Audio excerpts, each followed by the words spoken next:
Welcome to our continuing series, Interviews with Aurobillians. And today I'm honored to be with Biggie Welcome. at her place in the Greenbelt. It's called Samriddhi? Samriddhi, yeah. Samriddhi. Biggie, how did you first hear of Sri Aurobindo and Mother? Well, this was at the beginning of the 70s, and I was in Germany, and I had a friend who worked for the Indo-German Chamber of Commerce. And there was also a big library and of India, of Indian philosophers, of Indian art, of Indian culture. And very often I helped this friend, and she also was in charge to organize concerts. And there was Ravi Shankar, there was Nikhil Banerjee, and it was, the 70s at the beginning. And there was also one man from the ashram, a flautist. Do you remember him? Tubla? Yes. Yes, I remember him very well. So he came to my hometown, to Stuttgart, and then he was telling me in his young enthusiasm about this township which is going to be built, about Auroville. And so I was already in a phase of my life where I knew that I did not want to continue like what I'm doing there in Germany. The old way. Yeah. But I did not know what other to do. Yeah. And then I had also a friend in New Zealand, and he was going back to New Zealand, and he said, "Why don't you come and join me in New Zealand?" And so I prepared myself slowly to leave the old society. And then my friend of the Indo-German Society, of the Indo-German Chamber of Commerce, she was saying to me, "Well, look, if you're already on your way to New Zealand, then we could stop in India, and we make a tour in India, and you will see, and let's take it from there." And so the more and more India approached, the more and more I was looking into Auroville, into the literature, and so I came in that big library upon the Life Divine. But it was such a thick book, and I was not prepared for that. I was just carrying it around with me, but I never understood one line. And then we came here to Auroville, first to Pandi, of course, to the ashram, and it was all a complete new world for me, a cultural revolution from my German bourgeois safe environment here. And what year was this? 1975. 75? Yeah. Okay. Yeah. And so had you read about Mother and the Charter of Auroville? I read about this, but not being prepared for... I did not know what means spirituality. I see. Like, I was a young woman, and Sure. I was more interested in to know the world and to know its people and to be curious in other cultures, but spirituality, okay, I know the word, but I did not know what that could mean. But when I came then to Pondicherry, I knew physically that something completely powerful, completely something which I cannot grasp with my mind is happening. I was just so deeply touched. It was a heart sensation, and it was not understanding of anything.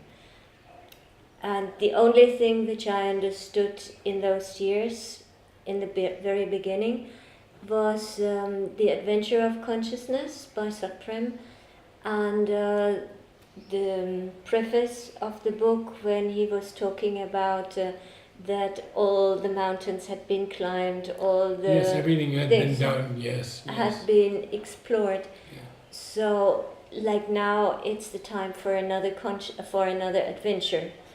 And I was on an adventure trip, but I also understood that nothing can be discovered which is outwards. Yes, yes. And did you read it in French or English? I read it in English. In those years, I did not speak French yet. Okay. No, but I spoke French from school. But it was only with my life afterwards, when I met Jean-Marie and when I lived in France, that I could speak French as I speak English or German now. How long did you live in the ashram, stay in the ashram? I only stayed in the park guest house, and where we rent a bicycle, and then we cycled out to Aurobindo, and it was just such an amazing cycle ride. Very often I think, how could this landscape change in 40 years so drastically? And like everything changed so quickly in a way. And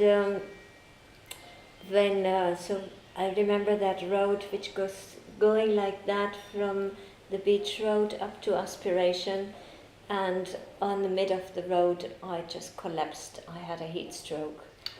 Yeah, and then they were taking me up to Aspiration, and I got something to drink, and I could sit in the shade of that tree there. And then, yeah, I discovered this vastness of this land, which is Aurobindo. I have prepared some photos somewhere, but you remember also that landscape, that barren landscape. And when I was with my bicycle on this landscape, then I just had that feeling, here everything needs to be done, and I want to contribute to it. That was, again, not a thinking which came from the mind.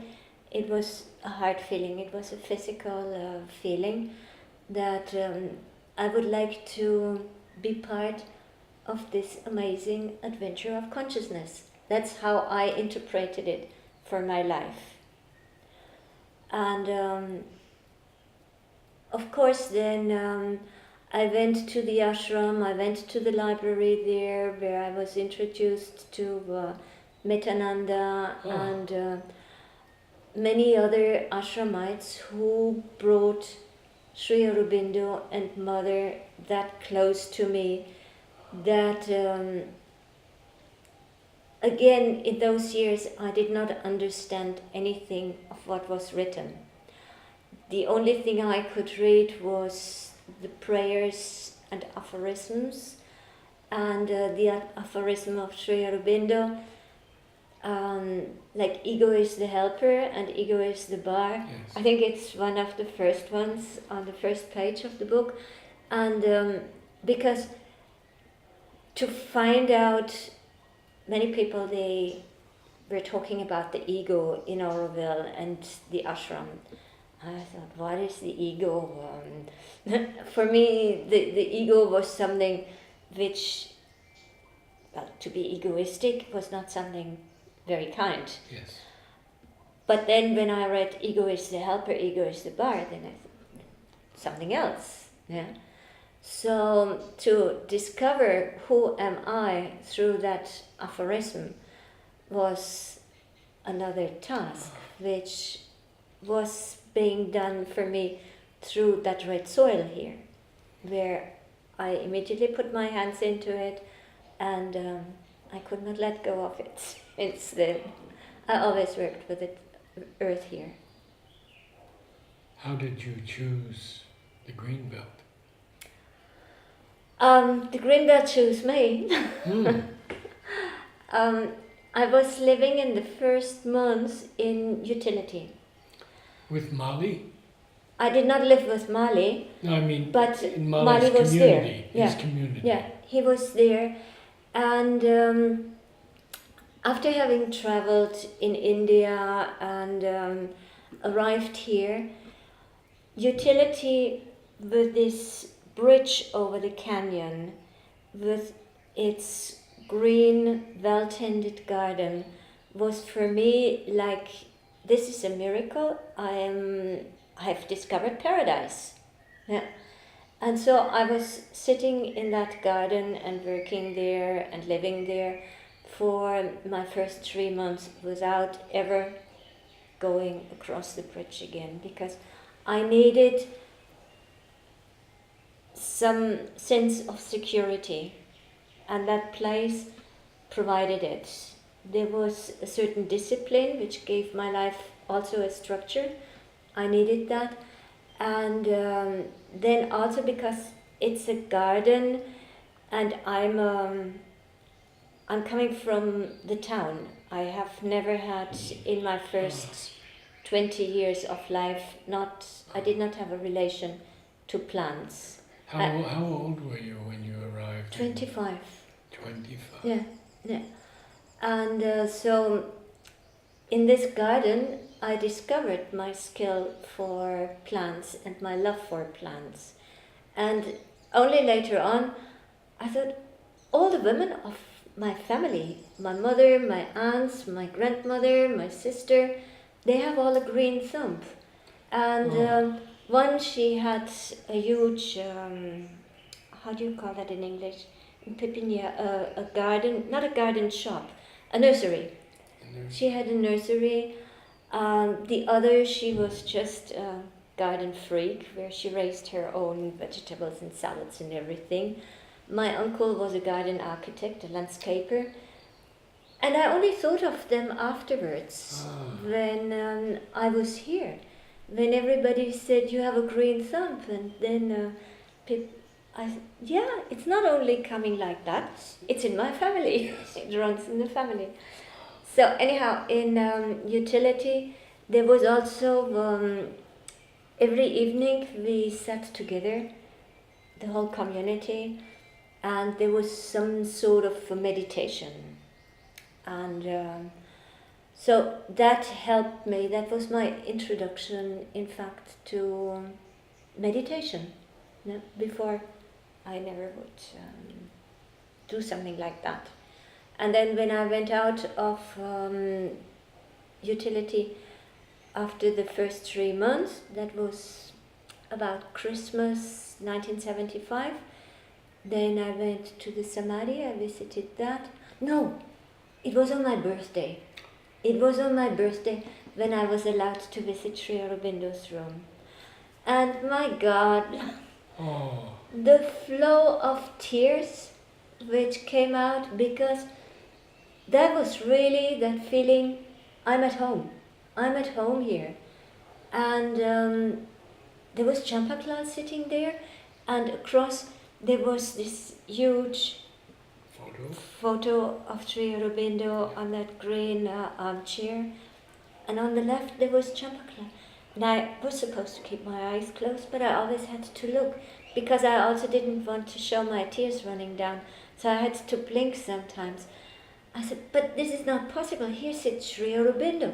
But he's supposed, all these things that were going on in my mind. I said, I'm completely in a life miracle. What is going on? So it was like a shower of blessings. And I realized this friend I wanted to visit in New Zealand, it was through his call that I come and see him. And in a way, he resembles also, or resembled in those years, Sri Aurobindo when he was younger. And his birthday is on the 21st of February, so on Mother's birthday. So I saw all these links. Yeah. It was almost like a network which had been, which I was following. I do not know, like that. You knew Bob Lawler? Four Comers? Four Comers, he moved to New Zealand, and he's still there. Yeah, he was there in Pichanikulam last year, or 2 years ago. He was giving a conference on numbers, his numerology. You haven't met him? last year? Yes, no, not Yeah. last year, but in Okay, or in 2 years ago. I don't remember. 69, 70. And you know who comes today? Who arrives today? Oh, Some also very old ones. Boris and Rose. Boris. Yeah, yeah, Oh my God. yeah. So, yeah, all these friends, they're coming back. Very often, I think, when newcomers and young people arriving in Aurobindo nowadays, they ask me what's happened in the last 50 years that we have not reached the number of 50,000. And for me, there's two explanations, or even three. Like to try to understand what did Mother want to tell us with this figure of 50,000. Either she saw it as all the villagers where we are surrounded with, or she knew that there is so many people coming and going, so many people who helped build Auroville, and what we are now in 2019 is only because all these people, they contributed something to it. Pioneers. The pioneers of Aurobindo. Not only the pioneers, also in the 80s and in the 90s. I see. Yeah, yeah. And like that, we easily reached the figure of 50,000. Because I think it would be even worthwhile to check in the entry registers How many came? Yeah. how many came and how many Yeah. had to leave because of family reasons, personal reasons, health reasons, whatever. Yeah.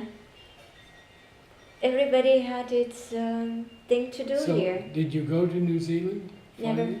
You never did? Never, no. Never. I think when I'm 70, maybe I. Uh-huh. And now, then how did the Greenbelt choose you? How the Greenbelt choose me? Well, utility was part of the Greenbelt, Right. but then you know that utility was quite an intense community because of the intense and powerful presence of Mali, Right. and so for me it was like an initiation, and also for working with the land I learned really a lot, not only about the earth and how to plant and how to live in India, being exposed to all sorts of things from nature, but also for what I learned from about Mother and about Aurobindo, because Mali, the name had been given by Mother. He knew her also personally, like you did, and you got your name from her. And Mali means gardener. Yeah. Yes. So that's, for me, that was a powerful significance. But at a certain point, I was not anymore that little city girl coming from Germany, but I learned my lesson, and I needed to be more independent, and I needed to be more free. And it also needed courage to be more free. So at that time, Jean-Marie, who was already living here in Samredi, and Samredi was a baby forest, like small trees like that, 60 acres, that man did on his own with a hand pump and his tumbes. And no fence and nothing, so the boys he chose from the village, they just had to watch out that no goats, no cows, they come and eat, and so it was planting and protecting. And at one point, he's a musician, and we were doing a lot of music, and I met him then one day, and then he said, "Somebody needs a woman. Why don't you come and stay here?" And I knew that I wanted to be in another Greenbelt place, in a more open place in a more wilder place. And like I had been very good friend to Jan and to Charlie and Johnny and also Jean and Colleen, because it was all just that neighborhood. Yeah. And so somebody was a bachelor here, that was my chance. and and so I settled down here, and he first put me in his storeroom, which is located where Ricardo's house was, just at the canyon. And in the storeroom there was the wooden plow, there were the tools, and there was a little mezzanine, a gallery on top, and there were some sacks lying, and a little window. This was heaven for me.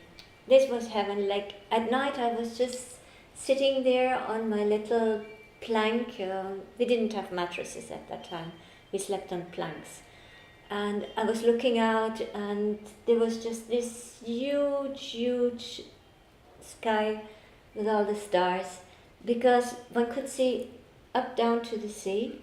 Oh, in those days, yes. From up there. And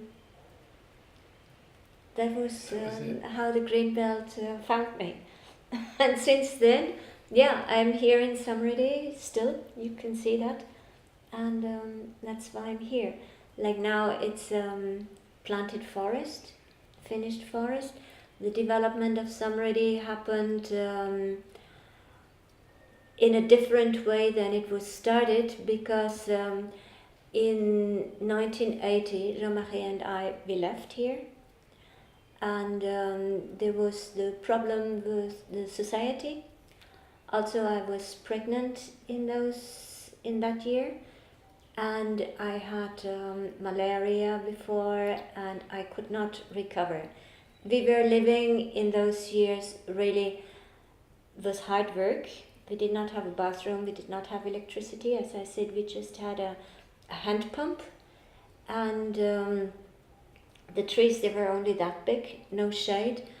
I was cooking in summer and in winter on wooden fires, because Jean-Marie was one of these crazy men, like there were some in the neighborhood who were like that. Their idea was that we should not bring in the white people's comfort. And so also from the women it was asked, and I was happy to learn that in a way, but to grind the rice on the yandirams and to make a chutney, to make dosai, as I say, and to cook on the fire. But we forgot one thing, that we had been raised as white people. We have not been raised on this plateau to have the physical resistance. Yeah. So after 3 years, our bodies, they were used. Yeah. And so it was Kamala Tiwari. Yeah, she was saying to me, Biggie, if you don't want to risk the life of your baby and your life, then you better go back to Europe for the childbirth. So we left, and then for Jean-Marie we went back to his home place, which is the south of France. He's from Provence, and that was his home. Yeah. And because of these difficult years with Aurobindo fighting and this inner trouble, I know afterwards that it would have harmed me a lot if I would have been here in those years. Also, when I was in France in these years, I was so homesick that I was also sick. So it was a difficult period between 1981 and 1988. And in 1988 I came back with my son, but and it was really amazing to find my way back here into Samrudi. And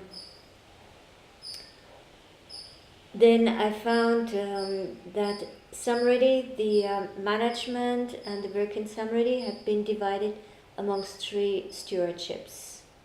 So Samrudi is the only greenbelt community which has three stewards, land stewards. There is the eastern part, there is the western part, and there is Samrudi Forest, which is run by Michael, which was run by Michael, but Michael passed away maybe already 10 years ago, and Shona, his daughter, she continues the work there. It's one of the oldest forests, like with Pichandikulam, Four Comers. This area is a dense forest. Also, there's more people living here now, and but still, it's a fantastic forest with a lot of different varieties of a lot of TDF, tropical dry evergreen forest, and people took care, and especially Shona, who followed the footsteps of her father, to harvest trees, like the work trees, because you know that the work trees, they have spread, and when they are not controlled, then they are overtaking. Well, there's other philosophies about it by other forest friends, and I don't want to go into that. But like Shona, she replants a lot of trees every year during the monsoon, and so it's a regular turnover. A beautiful forest, and a forest which can contribute also financially to the maintenance of the forest. I've heard also that in '68 they did a bird count of 30 species, and now it's over 300. Yes, yeah. There's a lot of wildlife here now, and like we have porcupines, we have udumbus, we have The civet cats. turi cats, and like recently I never saw it directly, but there were prints of deers. Yeah. I don't know. Deer. Oh, deer. Deer we have deer Yeah, here. I heard deer Yeah, came back also. Yeah. And so we saw the footprints. They are also here. And what else did I see recently?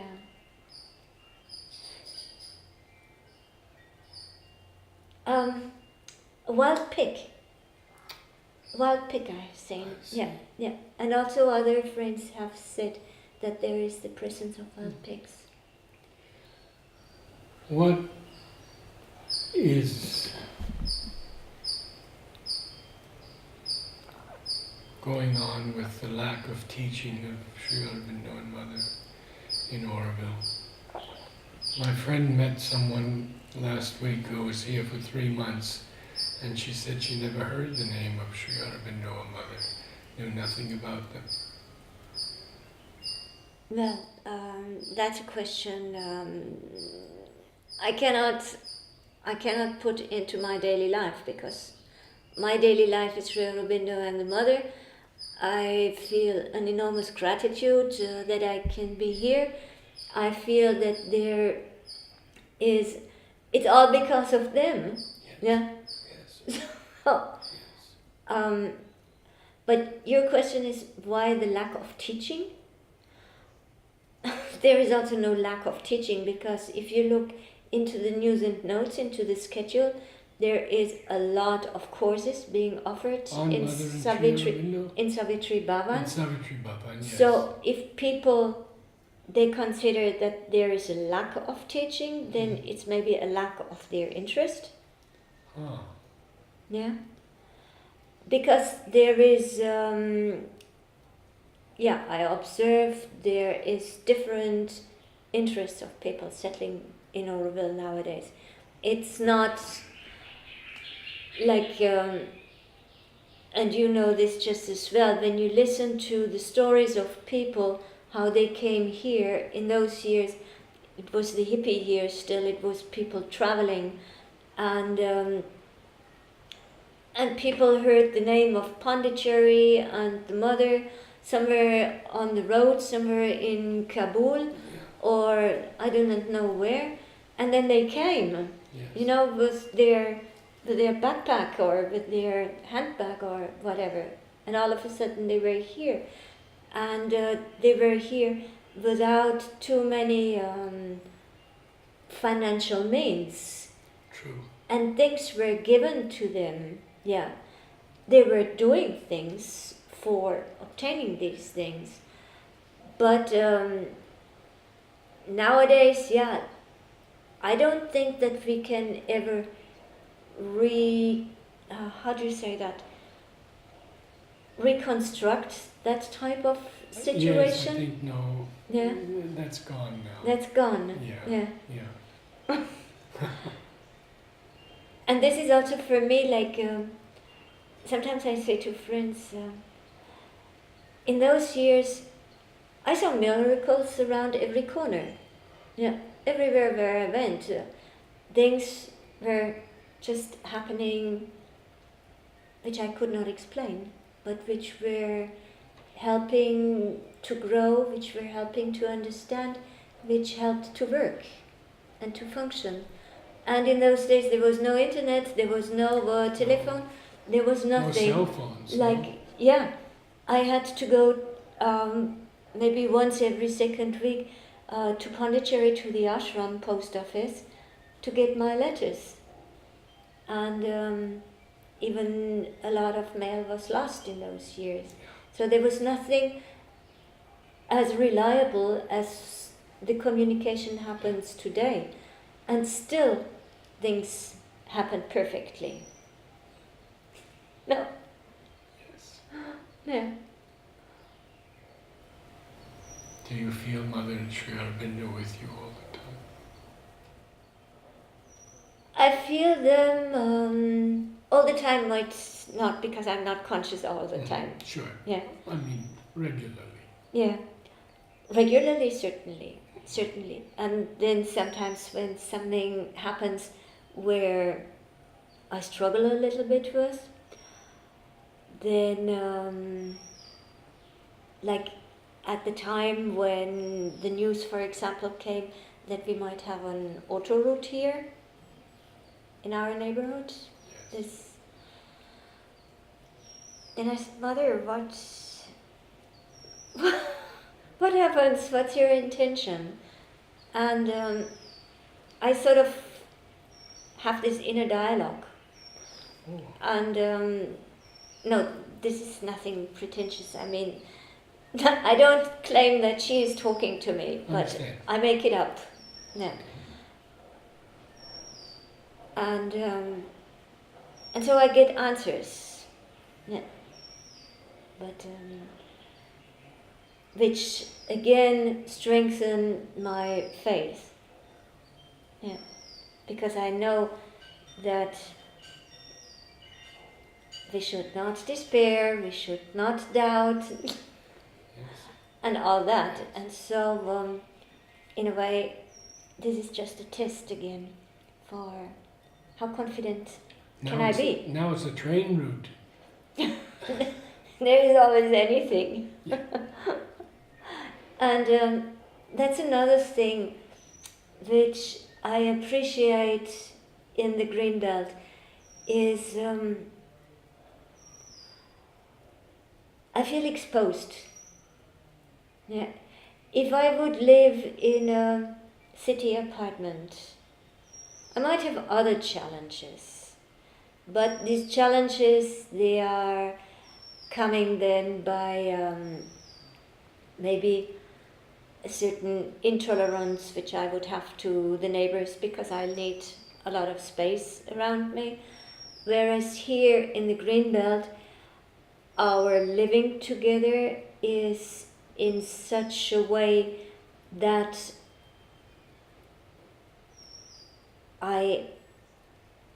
because I like all the people who are surrounding me, but I have sometimes difficulties with what they're doing or how they're doing things or how they're living. But I would not, like being here on my own, I'm not exposed all the time to their way of being, to their way of living. So I learn over the years to express openly my needs to the neighbors and to respect their needs. And so this is, like you're rubbing two um, two rough stones at each other for a long time, and then they get a very smooth surface. How do you feel Aurobindo is progressing towards Mother's vision? Well, this is one of my dialogues. One of your Dialogues. dialogues, Sorry. okay. Yeah, sometimes I bring in some French words, I'm sorry. Because sometimes I think, and it's not only Aurobindo, it's India. I look at the development of India with a little worry, or with a big worry. Yes. Yeah, because I wonder how can we deal with it. I'm not saying that I'm asking myself how can we control it, because we cannot. It's out of control. Yeah. But how can we deal this thing which is in a way out of control? And I have many friends who are young parents, and I ask them, how do you see the future? How can you put children in the world into that future? I'm scared of the future. I'm scared about how the world develops. And it's not only Aurobindo, how Aurobindo develops. It's how the world develops. And because we are not an island anymore, how we were in the 70s or 80s, the world is coming here. Absolutely. Daily. And these people, these young people, are also going out into the world. And here in that sentence lies already the answer of what can be the future of Aurobindo. It's this permanent exchange, like before when I was speaking about my friends and neighbors, like two granite stones rubbing at each other. This is how Aurobindo and the world, they have to rub at each other, and until they get very smooth, and how they can live together and exchange the world's knowledge with Aurobindo's knowledge.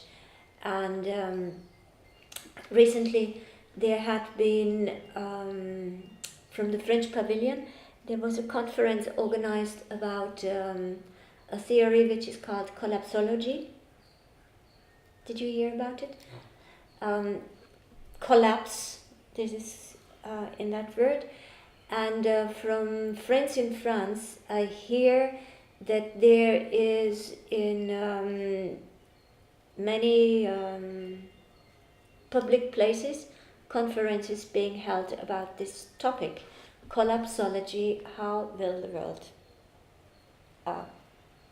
continue?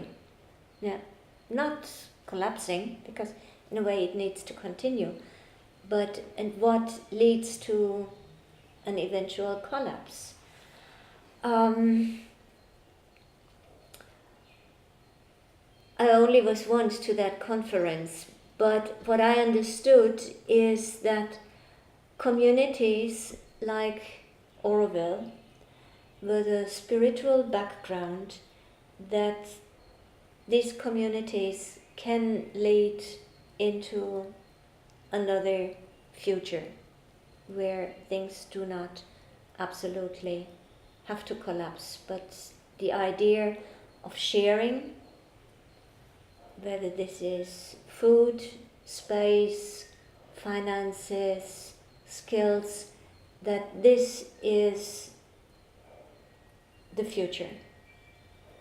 And Aurobindo is the place. And Aurobindo is the place for that. Yes. And if we have still difficulties, because there is quite a number of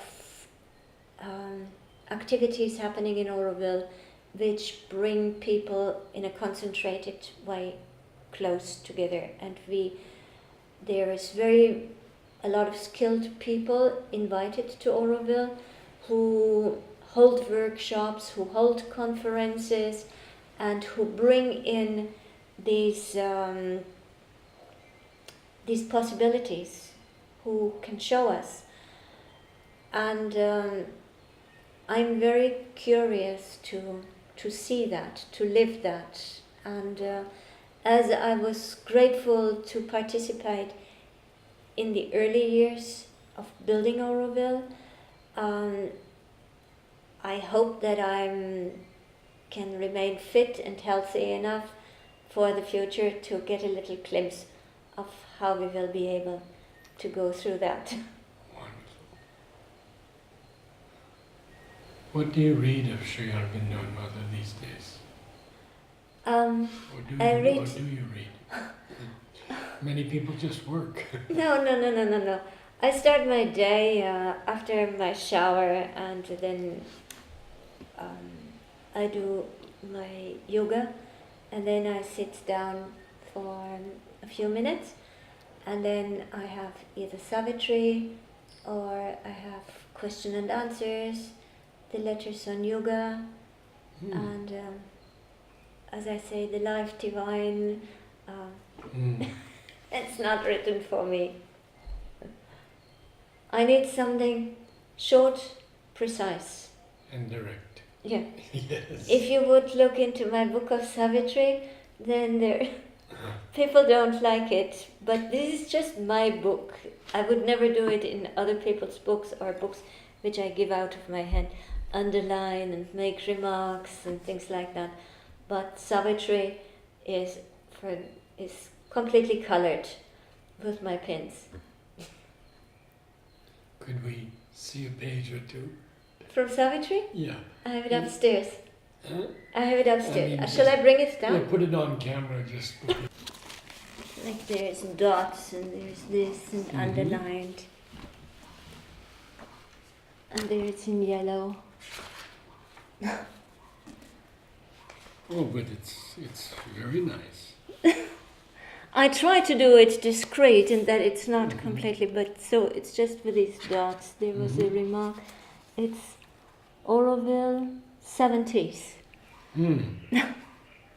Beau Twang's Hum of Young Experiment.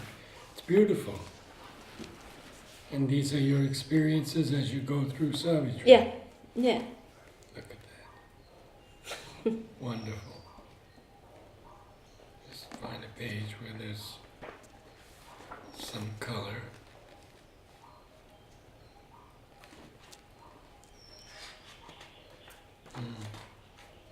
Yeah, because I made these markers and like now I see they fade.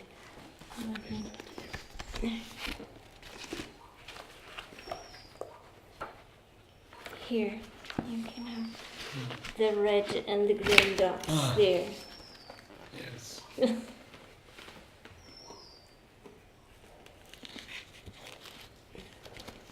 So Savitri speaks to you. I mean, Life Divine does not, but Savitri does. Yeah. Wonderful. And it's funny, like, with Jean-Marie, when I go to France in summer, then I read Savitri and he reads Life Divine. And he says he does not understand anything of Savitri. And so I was wondering whether Life Divine is more for men. But, it's more philosophical. Philosophical, yeah. Savitri is mantra. Yeah. Big difference. Right now we have a series on Life Divine with Ranganathan. Okay. And it's on the TV. Would you like to have more tea? No, thank you, but that was delicious. And he explains it so carefully and so clearly. Yeah. Maybe only 2 paragraphs in 1 hour, Yeah. Yeah. but Yeah. it goes into great detail. Yeah. Still, for me, Savitri is the way. I know. I remember when I was in California and I went to Lodi and you were always citing lines of Savitri and by heart. How can he remember all that? I think you remember a lot of them now too. No, I never would be able like you to just in a conversation to come up with a line. Yeah, no, I don't. I cannot do that. And you go in the summer now to France. Yeah, yeah. Each year? Each year, yeah, Mm-hmm. yeah, yeah. Yeah, because I have my family there. Like other people, they're lucky to have their family here, and my family is there. Yeah. Yeah. So, and they won't come here. They won't come? No, no. Yeah. And your son? Yeah, he is in France. He's in France? Yeah. Wonderful. In South? In the south, yeah. It's Yeah. a beautiful area. Yeah, like the Côte d'Azur is a very beautiful place. Yeah. Well, what will be the progress now in the green belt where the trees have all grown up? The progress?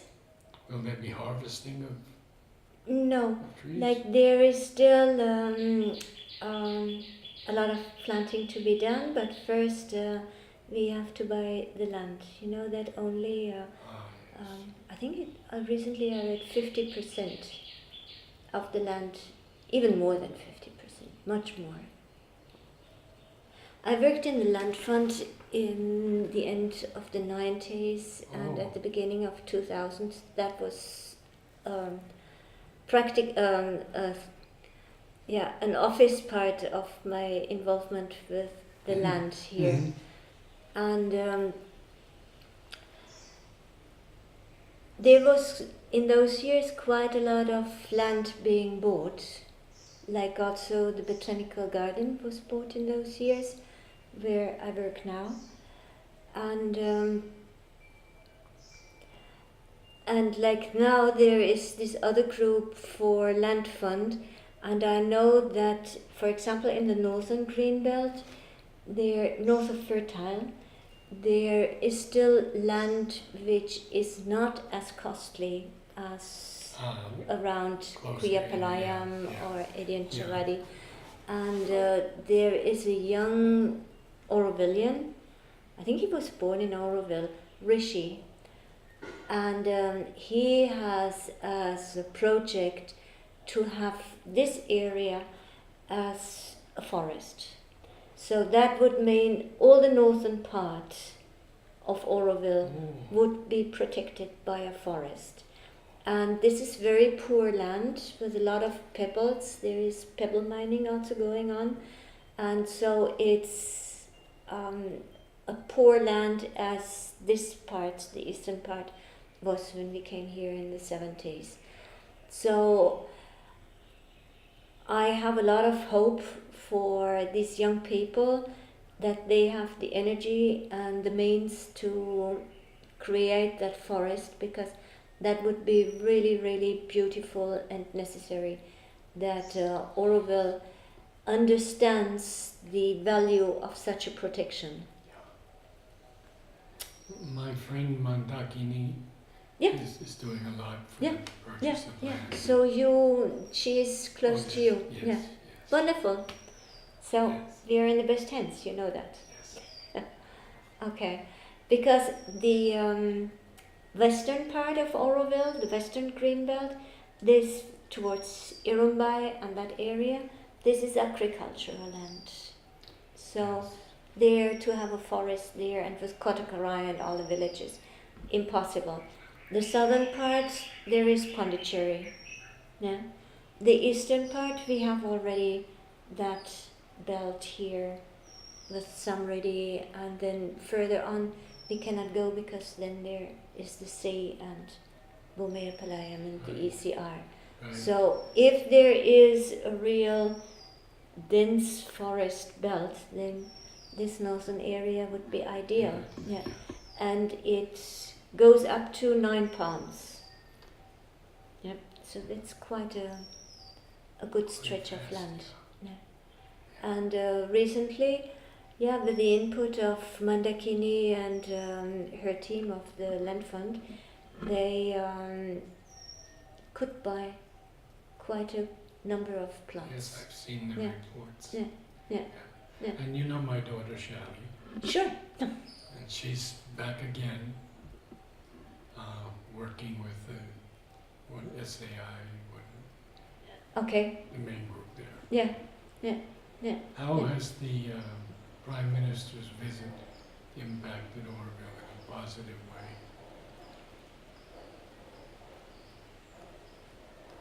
Or not positive? No, I cannot say anything about that because I'm not so much a public person, and in the working groups,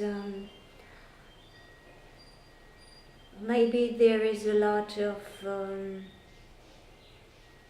new energy channeled through his visit, but I would not be in a position to say anything about that. Anything you'd like to say to the young people of the world about Aurobindo? And we'll conclude with that. My God, yeah. Be inventious, be courageous, get out and do something for the planet, for its inhabitants, and for yourself. Be curious. Voilà, that's it. Thank you, Narad. It's been wonderful. Thank you for coming. Yeah, and thank you for doing that work.